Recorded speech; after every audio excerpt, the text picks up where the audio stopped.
மர்மமான முறையில் காணாமல் போன பாதிரியார் ரேமண்ட் கோ மற்றும் சமூக ஆர்வலர் அமீர் சேமான் ஆகியோருக்கு அரசாங்கமும் போலீஸ் துறையும் இழப்பீடு வழங்க வேண்டும் என்று கோலாலம்பூர் உயர்நீதிமன்றம் அளித்த தீர்ப்பை எதிர்த்து சட்டத்துறை அலுவலகம் மேல்முறையீடு செய்ய வேண்டாம் என்று சப்புதே எம்பி தெரேசா காக் இன்று அமைச்சரவையை கேட்டுக் கொண்டார்.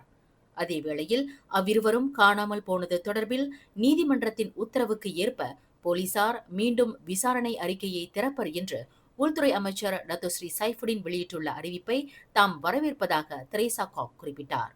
எனினும் உயர்நீதிமன்றத்தின் தீர்ப்பை எதிர்த்து மேல்முறையீடு செய்வது என்பது விசாரணை அறிக்கையை மீண்டும் திறக்கும் நடவடிக்கைக்கு முரணானது என்று தெரேசா காக் தெரிவித்தார்.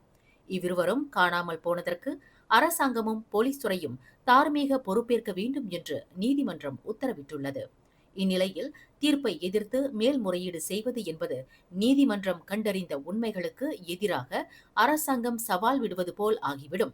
போலீஸ் துறை செய்தது சரி என்றும் நீதிபதி கண்டறிந்தது தவறு என்றும் பொருள்படும் என்று தெரேசா காக் இன்று வெளியிட்ட ஓர் அறிக்கையில் தெரிவித்துள்ளார். பாதிரியார் ரேமண்ட் கோ குடும்பத்திற்கு 37 மில்லியன் ரிங்கிட்டையும் சமூக ஆர்வலர் அமீர் சேமான் குடும்பத்திற்கு 3 மில்லியன் ரிங்கிட்டையும் இழப்பீடாக வழங்க வேண்டும் என்று அரசாங்கத்திற்கும் போலீஸ் துறைக்கும் நீதிமன்றம் கடந்த வாரம் உத்தரவிட்டிருந்தது. மேலும் செய்திகளை தெரிந்து கொள்ள கீழே இருக்கும் பெல் பட்டனை அழுத்துங்கள். உங்கள் மகிழ்ச்சியை வெளிப்படுத்த லைக் மற்றும் ஷேர் செய்யுங்கள். தொடர்ந்து திசைகளோடு இணைந்திருக்க சப்ஸ்கிரைப் செய்யுங்கள்.